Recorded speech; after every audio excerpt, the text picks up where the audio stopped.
Hey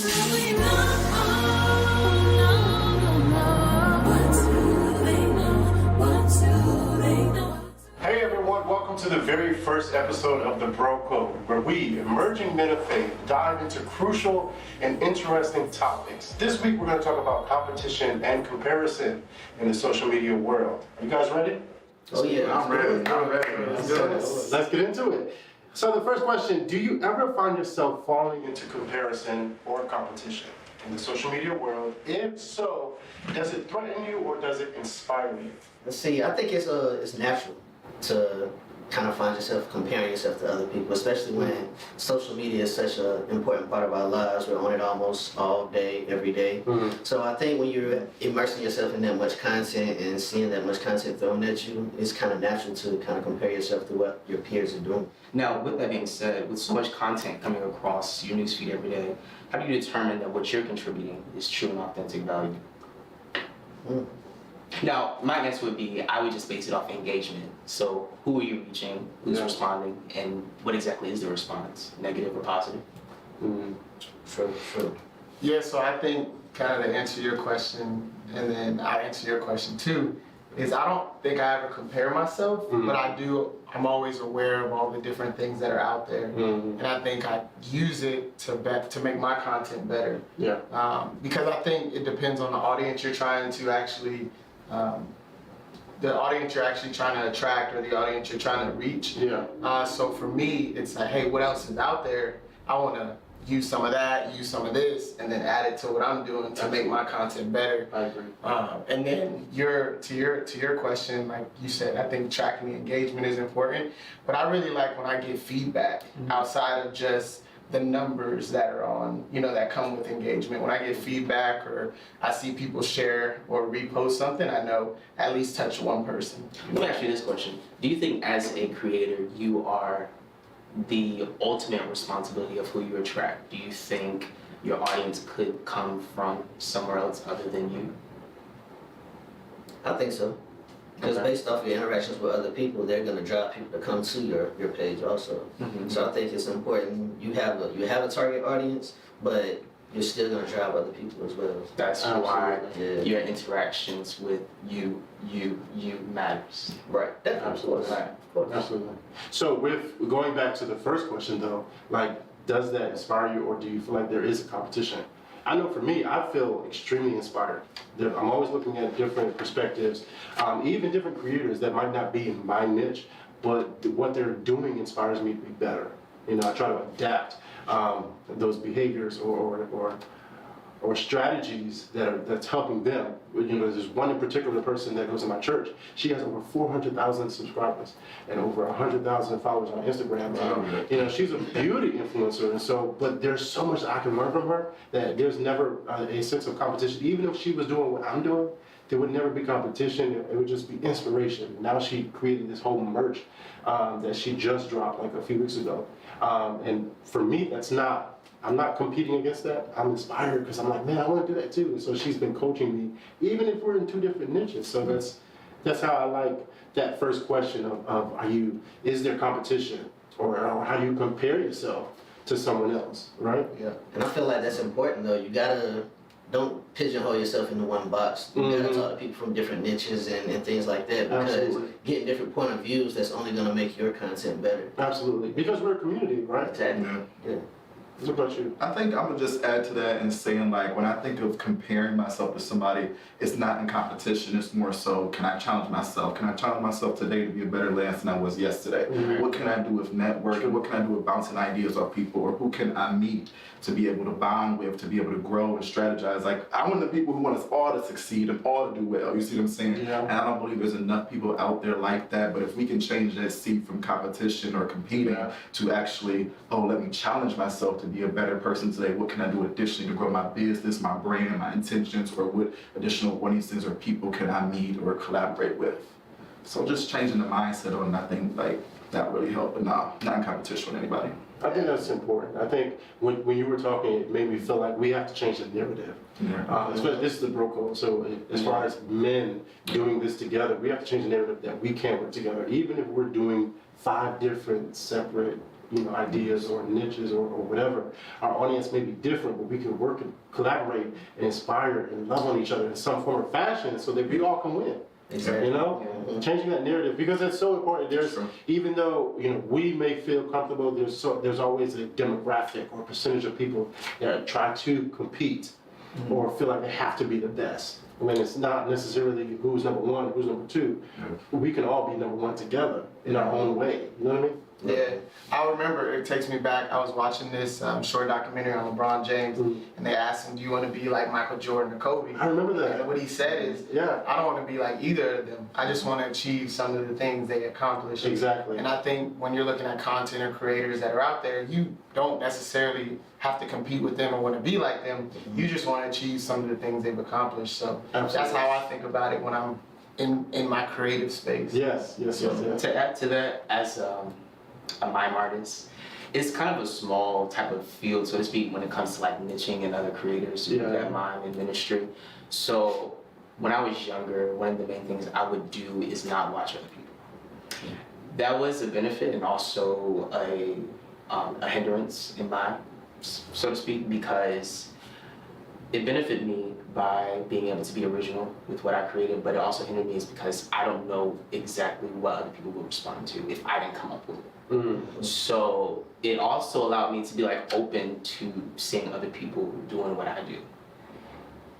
That's not always easy for me, if I'm being honest. Right. Sometimes we think because we do something well, it's ours. That's deep. Yeah. I'm coming into grips with that. And everything that I do well, I ain't the best at it. I got a question for you guys. For me personally, I use social media and things like that, kind of like motivation. Like when I'm feeling down or I'm in a rut and I'm feeling like, okay, I can't get past a certain plateau, I'll check in what other people are doing on social media and kind of use their successes as my successes to kind of build me up. Like, does anybody else do that? I definitely do. And I think one of the things for me is that I post a lot of scriptures, a lot of encouraging things. I post a word of the day every day, but it's not just to help other people, it's also to help me. Feeding into the word, growing with the word, inspiring the word, but also sometimes just positive, like have a great day on purpose, or be thankful you made it to Friday, or Monday doesn't have to be a horrible day. It's the start of a week, start of a day. You can change the narrative. That's what we're talking about the mindset. It's almost like you change your thinking, you can change your results. You have to change what you're so used to being caught up in. I feel like social media definitely helps. It helps me because it can be used in a positive way, not just a negative way and people repost to the next person fighting type of thing. I'm so glad you mentioned that, because one thing guys have been with me about personally is changing my intention for social media. What am I going up there to see? When I get it, or when I see it, how am I interacting? How am I choosing to be in partnership with what's on social media?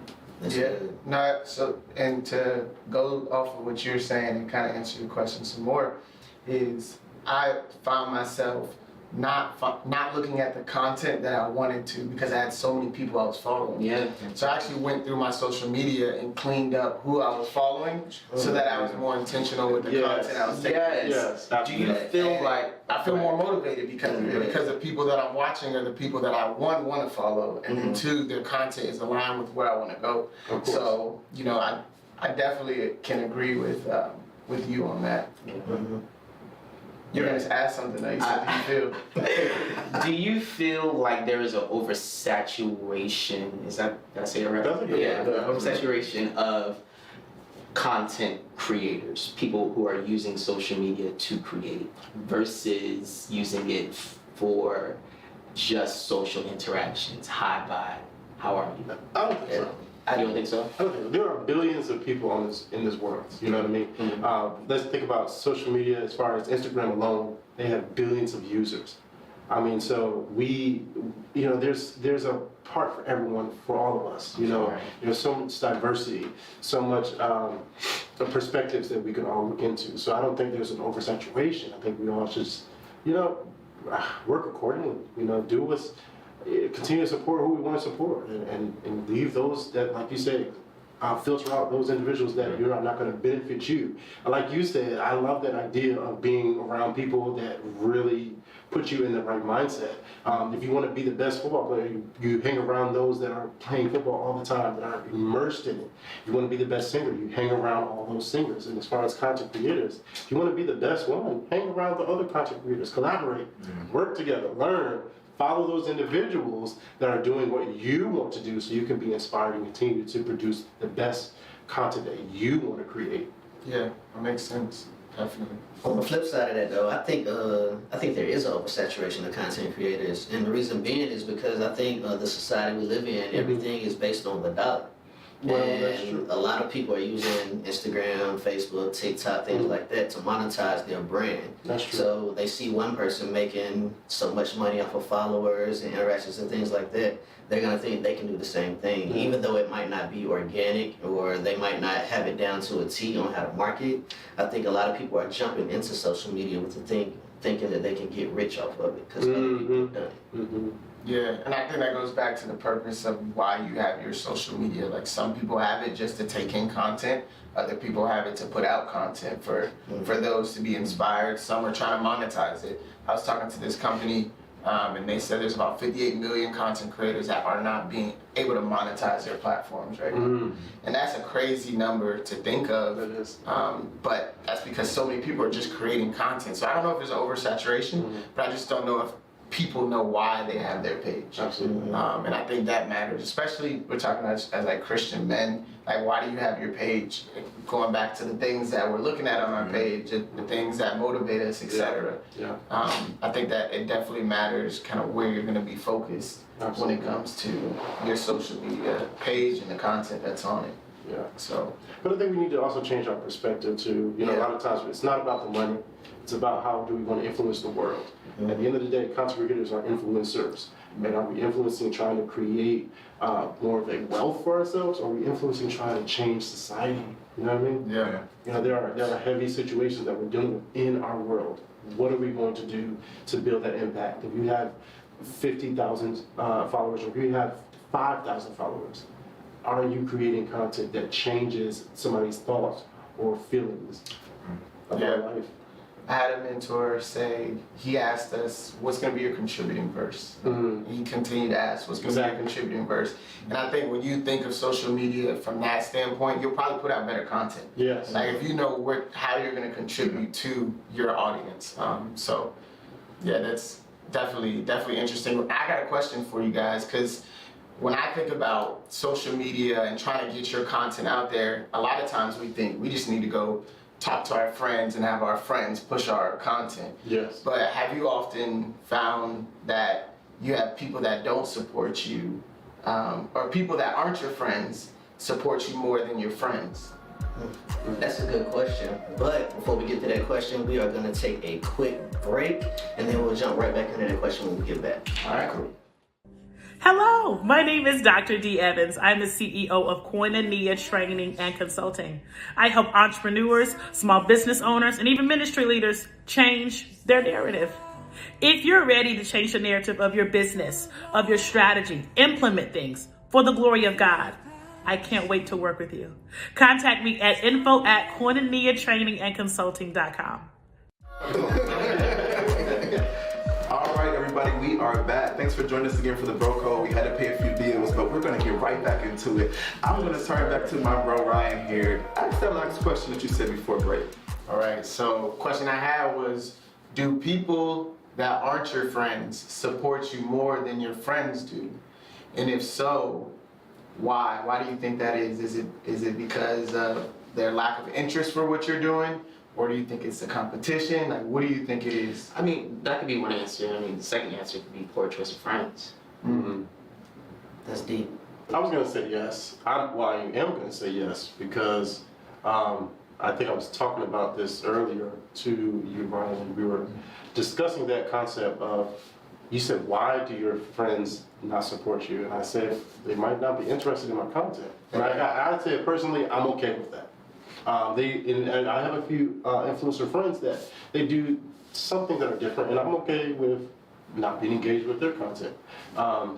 they're not in my audience, and so I have a audience that I'm trying to pursue, I'm trying to reach out to, and they might not engage with my content the way I want them to, but hopefully I just want them to at least support me behind the scenes if you can, but it is what it is. Yeah. I feel like it's a flip side of that too, because I have friends who are in all walks of life and into all sorts of things.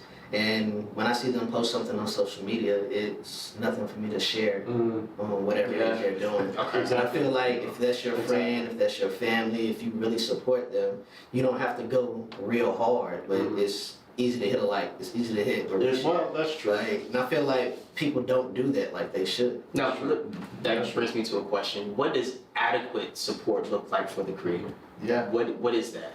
How do we determine that? How do we measure it? I mean, well, earlier, like I'm saying, if you don't have to share it, but if you could just at least like Acknowledge you've seen it. comment or something, you know, you give me an emoji.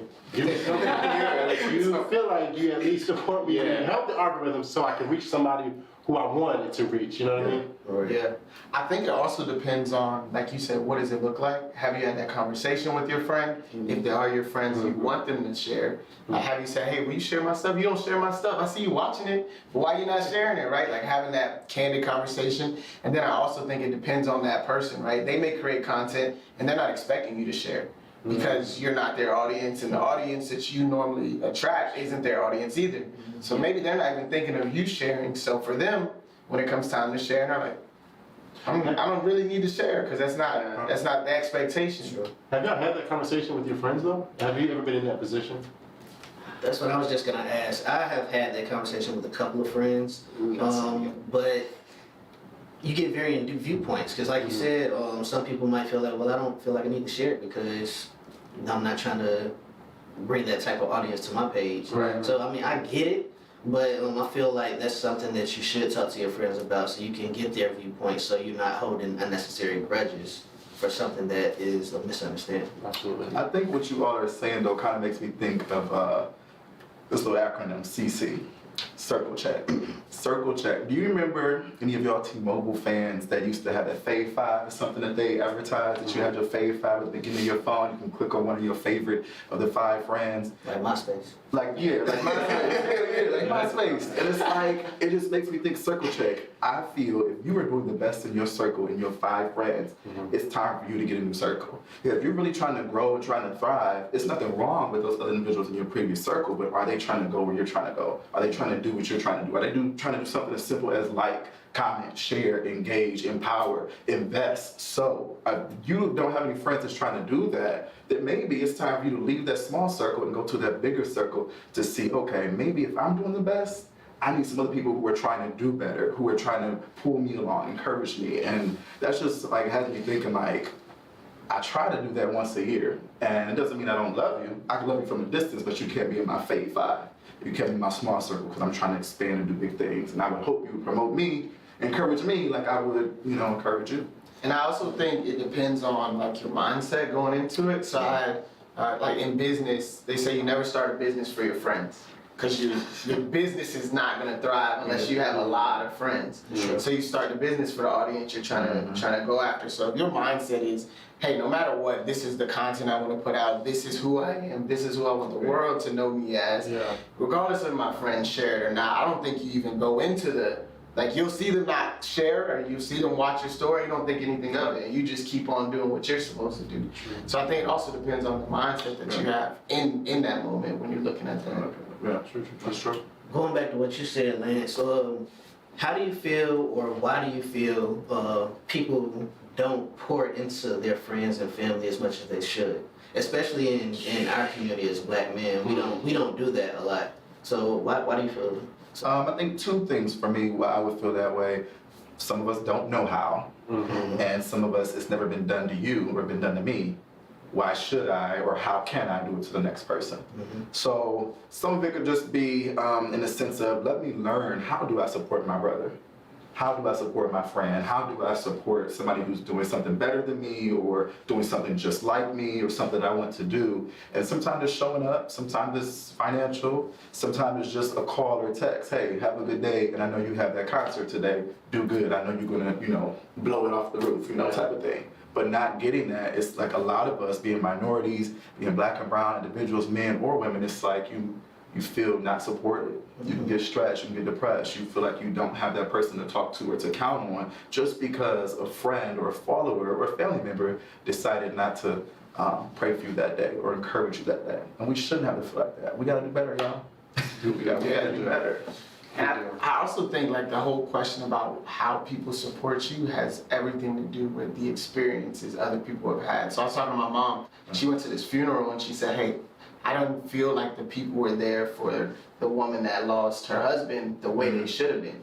And when I was talking to her, I said, Mom, like everybody's experiences of how they need to be there for somebody is different.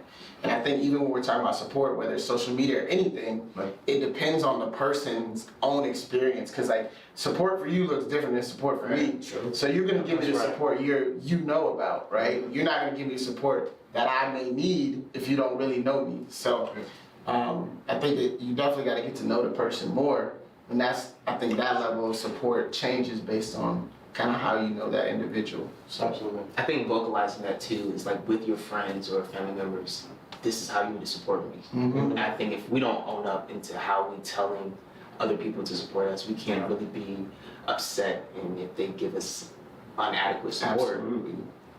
Absolutely. It's our responsibility to make sure we're taken care of. That's why self-care is the best care. Yeah. Always. I agree with that. And I think that puts things into perspective for me because I never really had that conversation with my friends, expecting them or requesting them to share my content. So that makes me want to consider, am I being vocal enough? Am I being honest and authentic with my friends? But let's segue into the last part of this conversation. What is the responsibility that we have as Christian men and how we approach by cultivating our social media platforms? Like how important is that? What's the responsibility for us as Christian men to cultivate our platform? Well, ultimately, as Christian men, we want to represent Christ.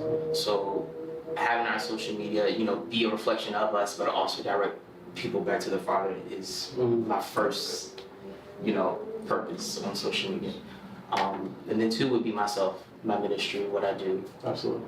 And I don't think the label of Christian takes away me as a person or what I do or who I am. It just adds to it. Does that make sense? Yeah, absolutely. Absolutely. So being Christian doesn't put me in a box. It kind of opens up to me.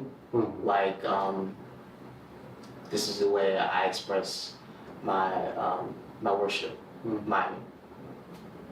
That's good. Yeah, That's good. I personally, the question is so relevant because for me, that's something that I did. I took full responsibility in my platform to the point that one moment I was like I was growing on TikTok, I was growing on YouTube, all these platforms were growing, and I took it upon myself to stop. So for 40 days, I stepped away from all social media platforms, and I fasted and consecrated for 40 days. And it was during that time God He opened me up, because at that moment I was trying to figure out what is my niche, what is my content going to be, who am I on social media, and even outside of social media. And those 40 days helped me create this whole identity, and God really revealed to me that He said, I am the content, I am the niche. Just continue to be who you are and lift me up.